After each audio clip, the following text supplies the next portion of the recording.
Hello and welcome aboard. So I just got home a little while ago, and while I was out, I actually made a hobby shop visit. And as you're about to see here, I got a large haul of goodies. So why don't we dig in and take a look and see what we got here.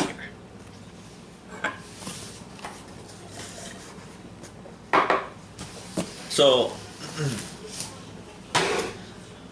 I I'm just gonna say right now that a haul like this is something that will never ever happen again. We'll just say this is me celebrating a little bit because, well, I got a new job and I make some pretty good tips at work. And then, well, another excuse to celebrate, I'm fully vaccinated, so. Yeah, but let's take a look and see what we got. So, I got 3 pieces of rolling stock and 4 new locomotives. So let's see, starting with here, we got a Walters mainline railgun gondola.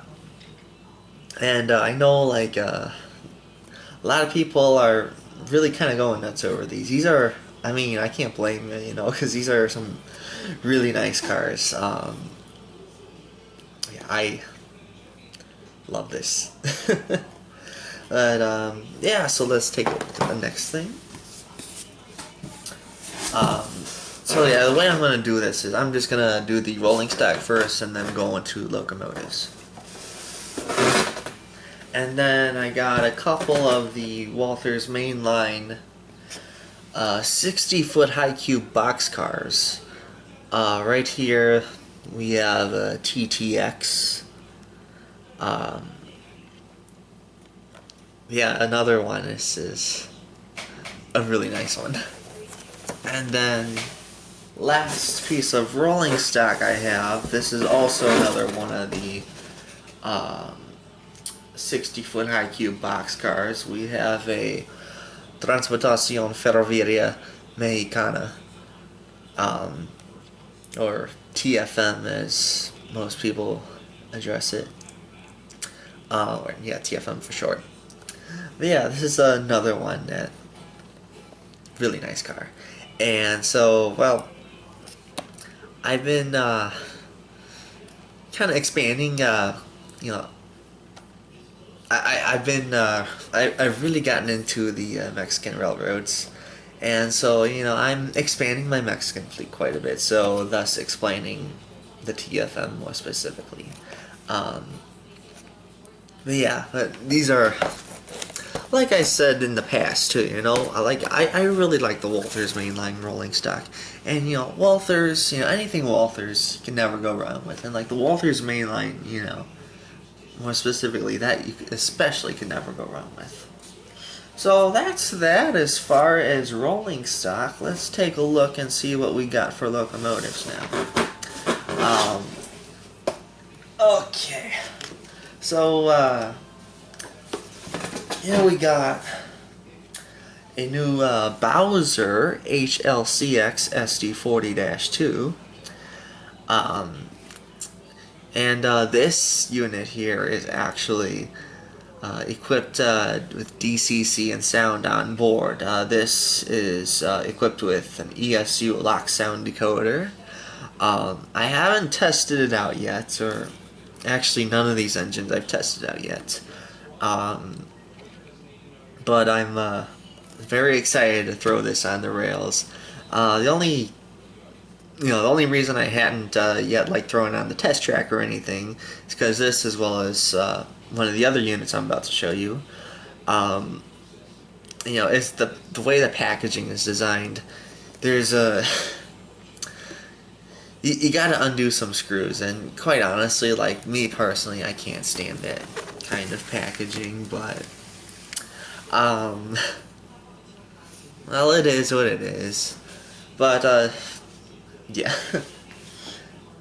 Now, as far as that unit right there, that's my very first Bowser product. I've never had anything from Bowser before, but I've heard a lot of good things about them, and that looks to be like a pretty sweet model. So, yeah. Anyways, so let's move on to the next few engines I have.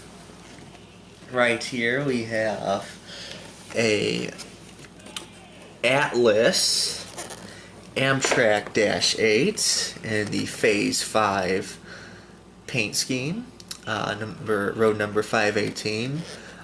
This unit, I only purchased standard DC for affordability reasons, and I think also too because, let's see, I know like these sold out like immediately. In fact, I wanted to pre-order one of these, but I missed the pre-order deadline, and so like when these came out, when they were because I get my stuff at Lombard Hobbies. That's actually where it came from, by the way. But yeah, when I saw these were available on the website, I was real quick to grab one because I knew they were going to go fast, and apparently they not only went fast, but they went faster than I could ever imagine, because they literally sold out within hours from what I understand.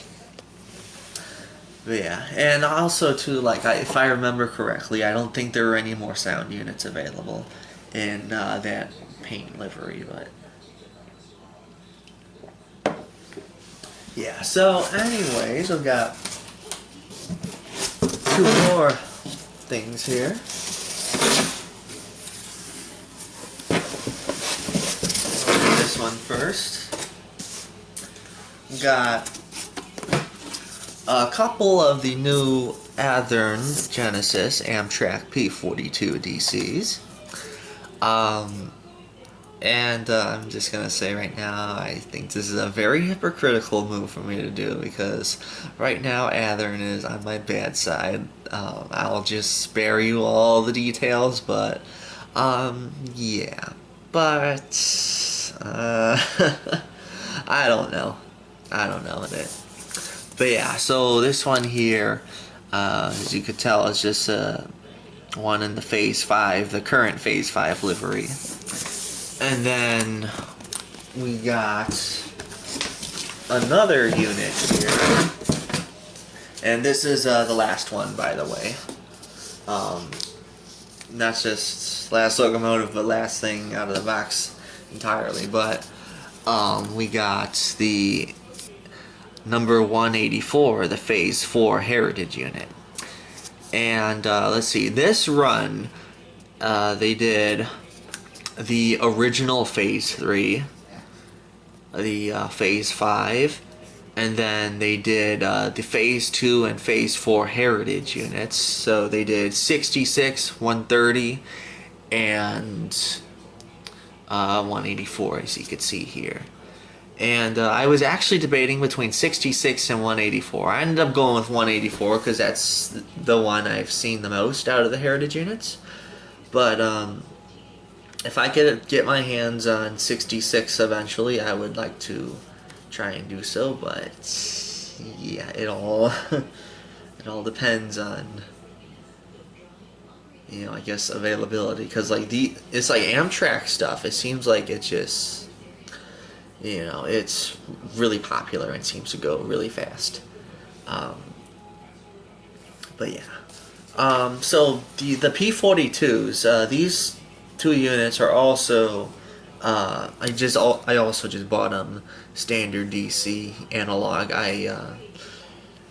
Two reasons. One of them affordability reasons, and then the other is because I want to equip these two units with ESU lock sound decoders. And Athearn, they do Tsunami, Soundtrack Tsunami, and all of their stuff. And actually nowadays a Tsunami 2, which is pretty, I definitely like the Tsunami 2, but I'm also going to say this too, that there are some units where I just prefer to have ESU in, and others where I prefer Tsunami 2, and then others where it doesn't matter. But for the most part, when it comes to like passenger power, I definitely prefer ESU lock sound decoders.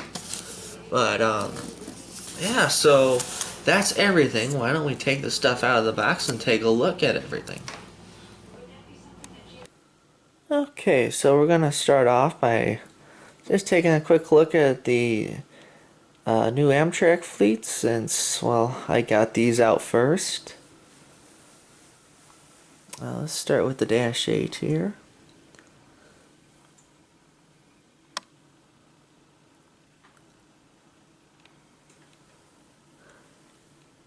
So, the sunshades, this did come with sunshades. I still have yet to install them though. In fact, it actually came with a couple little baggies. One of them were sunshades and the other one looks to be rear view mirrors. So yeah, as soon as I can, I'm gonna install those. Yeah, we look like we got a really nice unit here.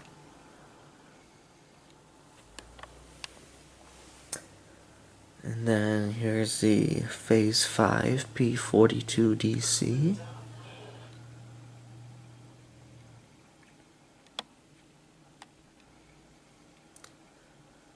So, I mean, after their quality slipped, so, you know, these units do have some rather noticeable imperfections. And such as the horn, it's pretty badly crooked. And then, you know, just some other things too. But, I mean, it's not the worst, but it's certainly not their best work either. But honestly, it is what it is. And then here's the 184 Phase 4 Heritage Unit.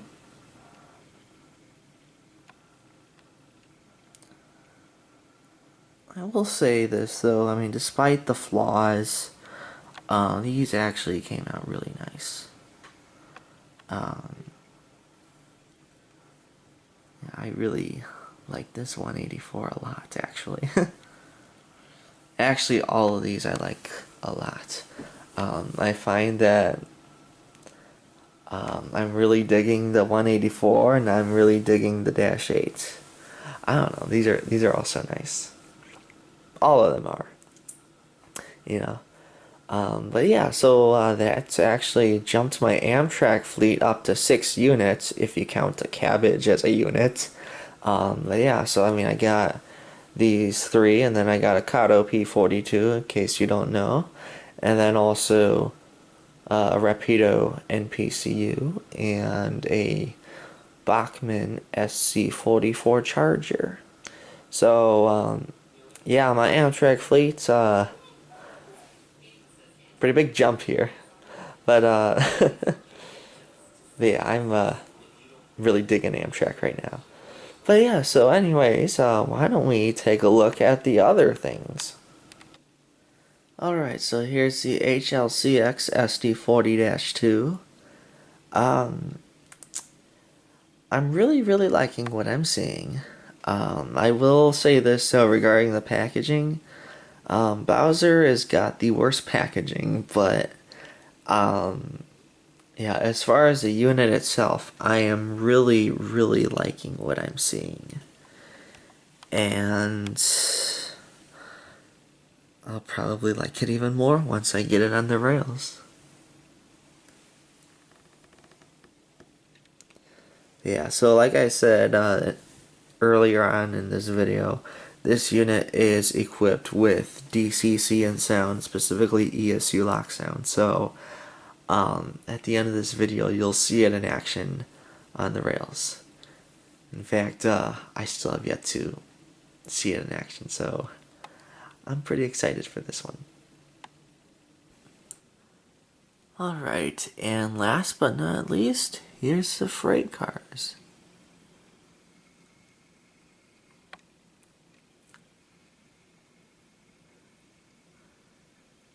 These high cube boxcars are really nice, I'm just gonna say right now.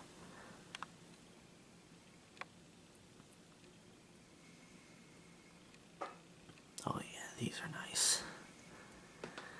and I really, really like this Railgun gondola. I mean, pretty much anything Walthers, it's... You're gonna get something good regardless. I mean, yeah, quite honestly, it's like my two biggest go-to brands are have always, well, actually, yeah, pretty much my biggest two go-to brands are like Walthers and Atlas. I mean, Athearn was another one of them, but it's like ever since the more recently, not so much.